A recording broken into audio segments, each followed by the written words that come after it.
Hello friends, मैं हूँ कीर्ति गुप्ता। शुरू करते हैं आज की स्टोरी। एक समय की बात है।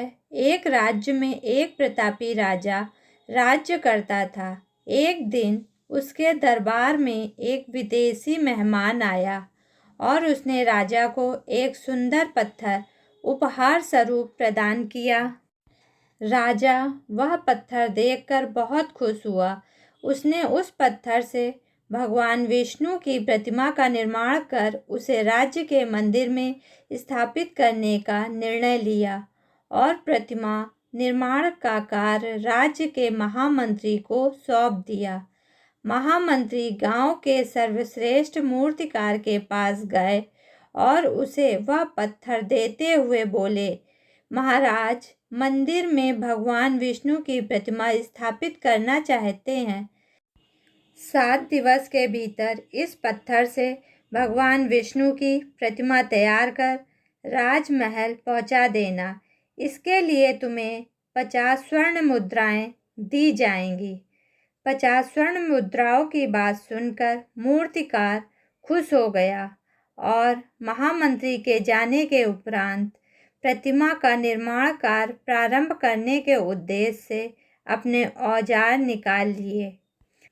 अपने औजारों में से उसने एक हथौड़ा लिया और पत्थर तोड़ने के लिए उस पर हथौड़े से वार करने लगा, किंतु पत्थर जस का तस रहा। मूर्तिकार ने हथौड़े के कई वार से पत्थर तोड़ने की कोशिश की, किंतु पत्थर नहीं टूटा। 50 बार प्रयास करने के उपरांत मूर्तिकार ने अंतिम बार प्रयास करने के उद्देश्य से हथौड़ा उठाया, किंतु यह सोचकर हथौड़े पर प्रहार करने से पूर्व ही उसने हाथ खींच लिया कि अब 50 बार वार करने से पत्थर नहीं टूटा तो अब क्या टूटेगा। वह पत्थर लेकर वापस महामंत्री के पास गया और उसे यह कहकर वापस कर आया कि इस पत्थर को तोड़ना नामुमकिन है, इसलिए इससे भगवान विष्णु की प्रतिमा नहीं बन सकती। महामंत्री को राजा का आदेश हर स्थिति में पूरा करना था, इसलिए उसने भगवान विष्णु की प्रतिमा निर्मित करने का कार्य गांव के एक साधारण से मूर्तिकार को सौंप दिया। पत्थर लेकर मूर्तिकार ने महामंत्री के सामने ही उस पर हथौड़े से प्रहार किया और वह पत्थर एक बार में ही टूट गया। पत्थर टूटने के बाद मूर्तिकार प्रतिमा बनाने में जुट गया। इधर महामंत्री सोचने लगा कि काश पहले मूर्तिकार ने एक अंतिम प्रयास और किया होता तो सफल हो गया होता और 50 स्वर्ण मुद्राओं का हकदार बनता।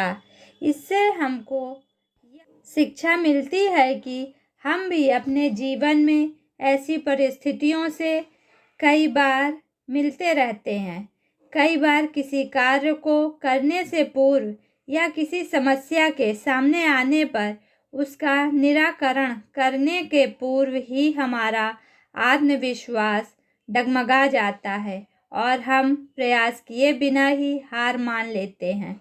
कई बार हम 1-2 प्रयास में असफलता मिलने पर आगे प्रयास करना छोड़ देते हैं, जबकि हो सकता है कि कुछ प्रयास और बाद कार्य पूर्ण हो जाए और समस्या का समाधान हो जाए।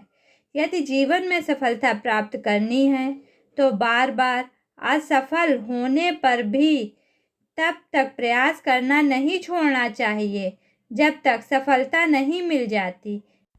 क्या पता जिस प्रयास को करने से पूर्व हम हाथ खींच लें वही हमारा अंतिम प्रयास हो और उसमें हमें कामयाबी प्राप्त हो जाए।